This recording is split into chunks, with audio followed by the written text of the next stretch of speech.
Bonjour à toutes et à tous. Vous êtes-vous déjà demandé pourquoi certaines personnes s'accrochent à leurs objectifs quoi qu'il arrive, tandis que d'autres abandonnent au bout d'une semaine?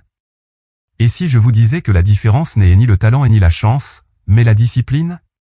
Et devinez quoi, développer une discipline inébranlable est une compétence, pas un trait de caractère inné. C'est le message central que je souhaite partager avec vous aujourd'hui.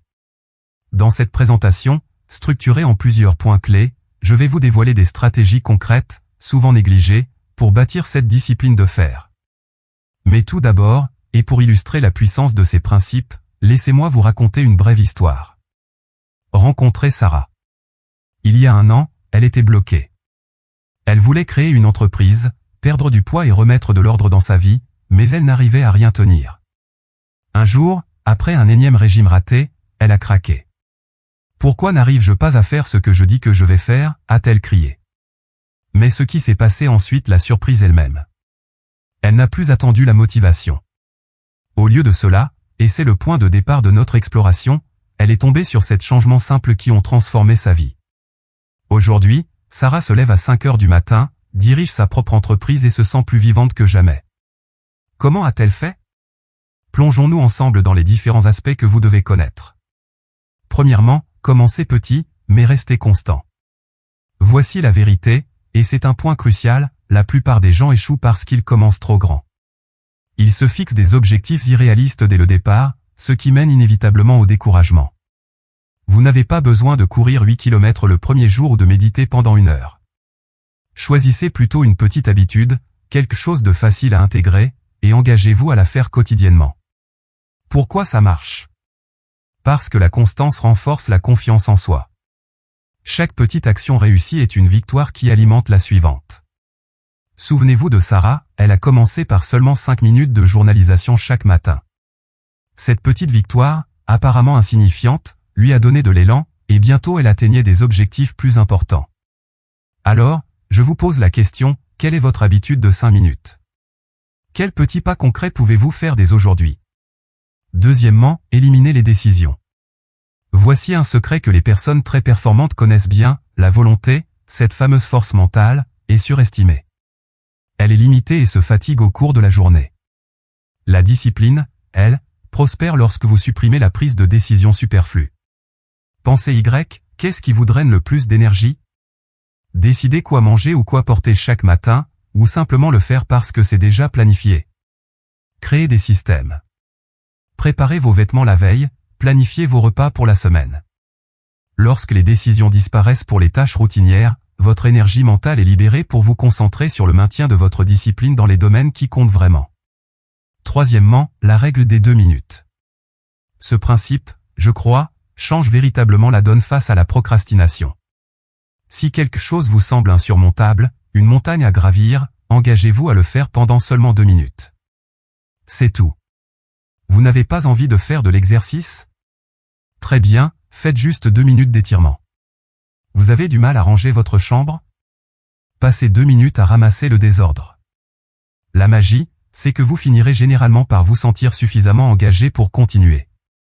Mais même si ce n'est pas le cas, vous aurez quand même pris l'habitude de vous présenter, de faire un petit pas dans la bonne direction. Quatrièmement, tirez parti de la responsabilité.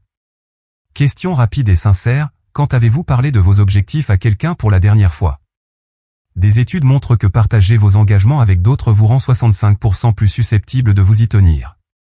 Pourquoi? Parce que cela crée une forme de pression sociale positive. Sarah, elle envoyait un SMS à sa meilleure amie tous les jours pour lui parler de ses progrès. Trouvez quelqu'un qui vous encouragera, qui célébrera vos petites victoires et qui vous demandera des comptes lorsque vous fléchissez. Cette personne pourrait bien être le coup de pouce qui vous manque. Cinquièmement, visualisez, mais agissez ensuite. Attention, la visualisation n'est pas qu'une rêverie agréable. C'est une technique mentale puissante, mais elle doit être active.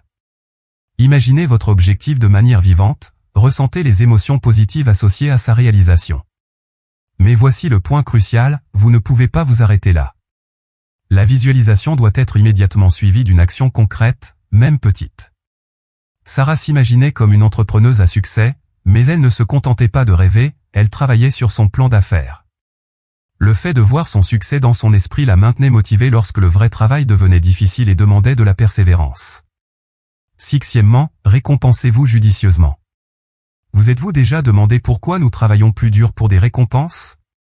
C'est profondément ancré dans notre nature humaine. Mais voici le hic, vous devez choisir les bonnes récompenses, celles qui ne sabotent pas vos efforts à long terme. Ne vous empiffrez pas de glace après une séance d'entraînement. Offrez-vous plutôt un épisode sans culpabilité de votre émission préférée ou un bain relaxant. Sarah récompensait ses victoires, même les plus petites, par de petites célébrations qui la motivaient à continuer sur sa lancée. Trouvez ce qui fonctionne pour vous, des récompenses saines et alignées avec vos objectifs. Enfin, considérez l'échec comme un retour d'information. Voici la partie que personne n'aime entendre, mais qui est essentielle, l'échec est inévitable. Vous allez trébucher, vous allez faire des erreurs, et c'est parfaitement normal. La discipline ne consiste pas à être parfait, mais à se relever après être tombé. Lorsque Sarah manquait une séance d'entraînement ou mangeait de la malbouffe, elle ne se laissait pas abattre et n'abandonnait pas. Au lieu de cela, elle se posait une question cruciale, qu'est-ce que je peux apprendre de cette situation? Cet état d'esprit de croissance, cette capacité à transformer l'échec en leçon, lui a permis de continuer à avancer, et il fera de même pour vous. Alors voilà, différents aspects pour bâtir une discipline inébranlable. N'oubliez pas les maîtres mots, commencez petit, restez constant et, surtout, soyez indulgent envers vous-même lorsque vous trébuchez. La transformation de Sarah, comme toute transformation durable, ne s'est pas faite du jour au lendemain, mais grâce à ces changements progressifs, elle a recablé son esprit, ses habitudes, et vous le pouvez aussi. Quelle est la première action, la plus petite, que vous allez mettre en pratique dès aujourd'hui? Prenez un instant pour y réfléchir. En guise de conclusion, j'aimerais souligner que les leçons essentielles que nous avons tirées de l'histoire de Sarah et de ses différents points clés révèlent une vérité fondamentale, la discipline n'est pas un don mystérieux, mais une compétence concrète que chacun peut cultiver avec méthode et persévérance. En adoptant une approche progressive, en simplifiant notre environnement décisionnel, en nous appuyant sur la responsabilité, en visualisant nos succès tout en passant à l'action, en nous récompensant intelligemment et en apprenant de nos erreurs, nous pouvons tous développer cette discipline de fer qui nous permettra d'atteindre nos objectifs les plus ambitieux et de transformer nos vies. Je vous remercie sincèrement de votre attention et de votre écoute. J'espère que ces conseils et cette analyse vous auront éclairé et vous donneront les clés pour commencer dès aujourd'hui votre propre chemin vers une discipline inébranlable. N'hésitez pas à partager vos réflexions, vos premières actions et vos éventuelles questions dans les commentaires. À bientôt.